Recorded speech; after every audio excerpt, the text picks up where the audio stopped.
It's commonly said about George Washington that he was the indispensable American.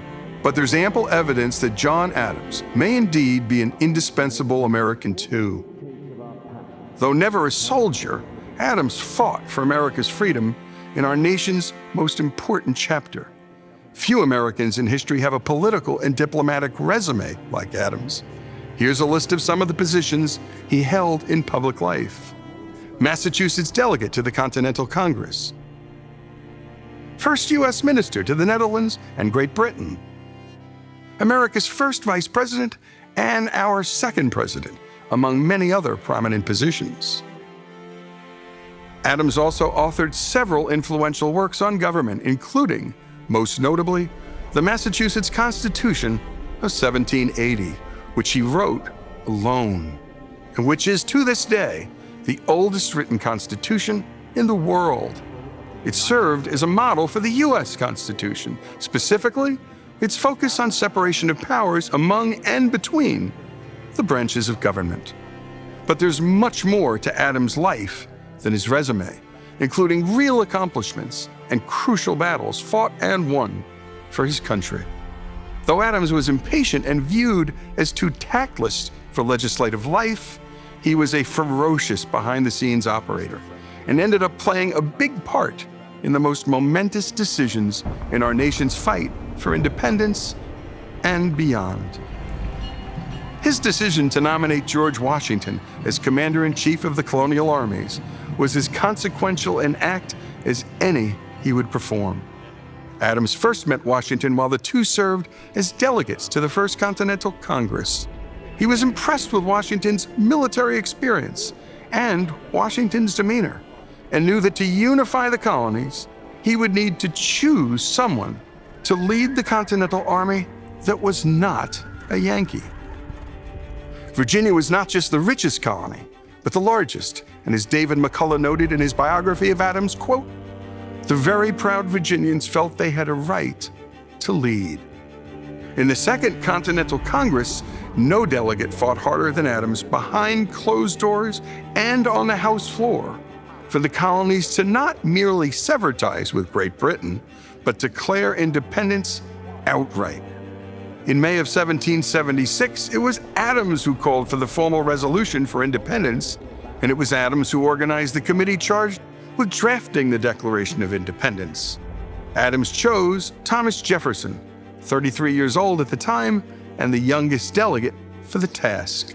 He recognized Jefferson's ability to make words work above and beyond the call of common prose for what was to be the most important writing assignment in world history. After Adams and 55 others put their name to paper and pledged to each other their lives, fortunes, and sacred honor, Adams penned these words to his bride Abigail about how that day should be remembered. It ought to be commemorated as the day of deliverance by solemn acts of devotion to God Almighty. It ought to be solemnized with pomp and parade, with shoes, games, sports, guns, bells, bonfires, and illuminations from one end of this continent to the other, from this time forward, forevermore. Any one of these accomplishments would have been enough for anyone's lifetime, but there were more.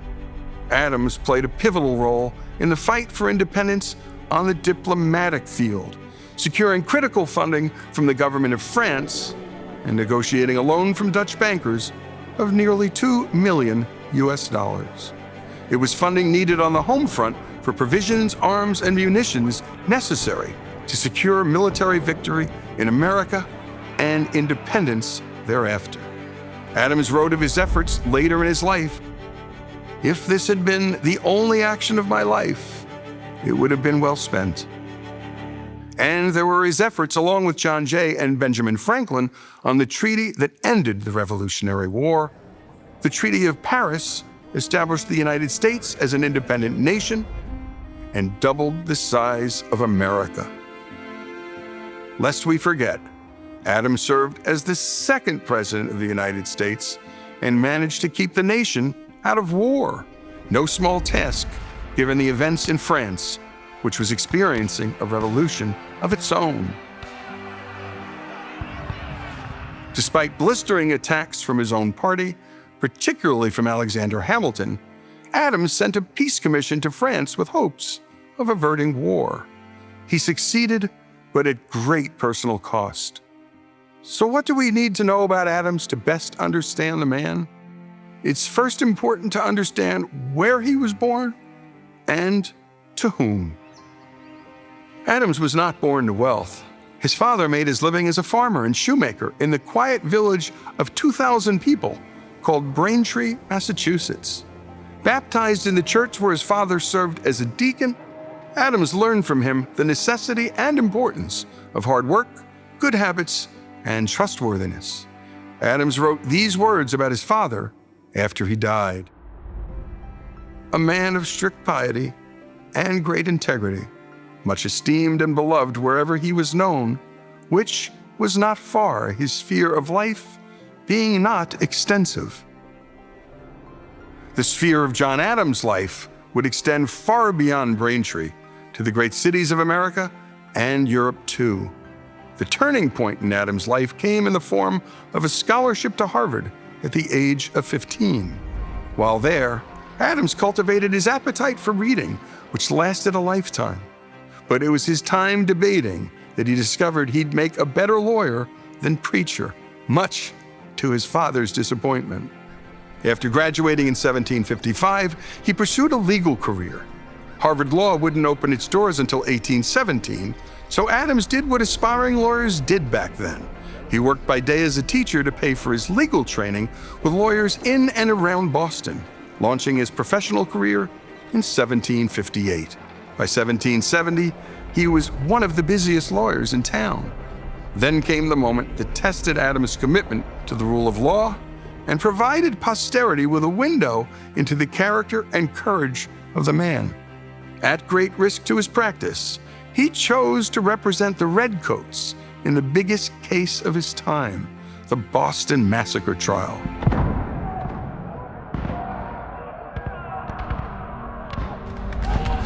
Adams' rhetorical skills were on full display as he described how the mob pelted the British soldiers with every species of rubbish.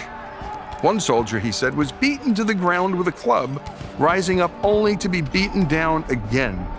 Do you expect he should behave like a Stoic philosopher, lost in apathy? Adams asked the jurors, and by proxy, the entire city of Boston. Adams then explained to the jurors that the presumption of innocence is the bedrock of any civil society.